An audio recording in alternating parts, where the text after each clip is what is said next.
So I'm now ready to demonstrate the closure of the body wall. In this model, the top layer, the peach-colored layer, is the skin, the foam in the middle is the subcute, and the body wall is represented by the red layer. The body wall would have an external rectus sheath or external rectus fascia that separates it from the subcutaneous layer, and the internal rectus sheath or internal rectus fascia would be on the bottom. And so when we go to suture this material, we're actually looking in our live patients to suture exclusively the external rectus sheath or fascia because that's the holding layer. In this model, we don't have an external and internal rectus sheath, and so what we're going to choose to do is suture full thickness through the abdominal wall. We don't do that in our live patients because the pressure of the sutures on the abdominal wall does create additional pain without creating security.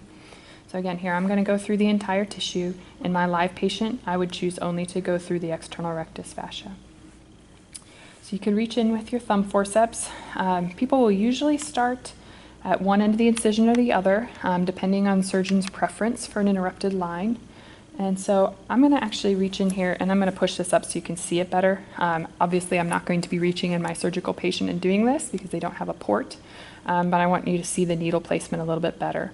So I would be handling the tissue with my thumb forceps, the red body wall layer, and I'm going to take my needle and I'm going to pass it down through the body wall without picking up much of the subcute and take a 5 millimeter bite. So back from the edge 5 millimeters. And then, depending on the patient, I may need to come up in the center and re-grasp my needle. That's okay if I need to do that. I am needing to do that here so that you can see. But you may not need to come up in the center. Then on the near side, I'm going to reach in and I'm going to take that 5 millimeter bite and I'm going to come out through the subcute. Or sorry, come out just below the subcute. If I come out through the subcute, then I can back my needle up and I can bring it through in the appropriate place. Then I'm going to go ahead and draw my suture through. It has more drag through the silicone than it does through live tissue. And I'm going to go ahead and gather my suture. So I choose to do that in one gentle loop. And then I'm ready to go ahead and tie. Because this is a monofilament, this is PDO, which is the generic version of PDS, it will tighten quite well, even just with square throws, unless there's tension on closure, which there's not. So I'm going to choose just to create 4 square throws or 2 square knots to close this. And so you see I'm pulling snug. I do want my body wall sutures to be snug because they are my holding layer. They're what are going to keep dehiscence from happening, at least in this layer. Keep the insides as insides.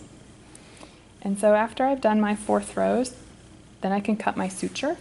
And I'm going to cut my suture at about 2 to 3 millimeters. And I cut it relatively short because these are going to stay in the body. We're not going to go back and retrieve them later, so we don't want to leave really long tails.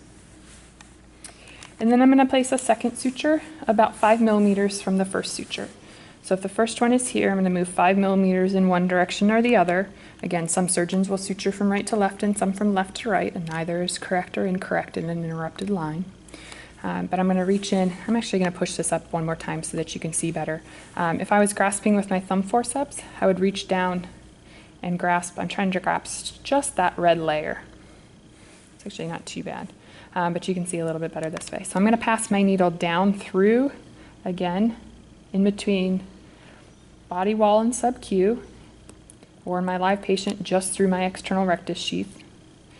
If I need to come up in the center, I can do that. I'm actually going to pull some of this through so it's not as difficult when I have it through both. And then I'm going to come on my near side.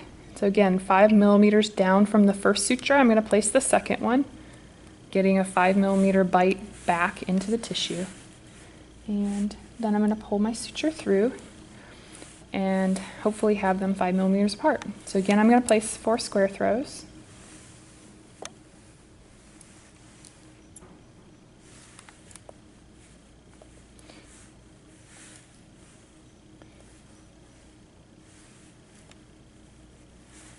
And I'm going to cut my suture. Then I can look at my sutures and evaluate them and make sure that they look good. The way that I might choose to evaluate them is to take the tips of a mosquito hemostat and see if I can slide them underneath them. If they're loose enough that I'm seeing gapping, or if the tips of a Rochester Carmalt can drop in between the two, easily into the abdomen, that tells me they're too far apart. Another method of measurement is using the calibrations on the scalpel handle. We would go ahead and close all the way cranial and caudal, and then this patient would be done, but I'm not going to demonstrate the rest of them. So each 5 millimeters apart.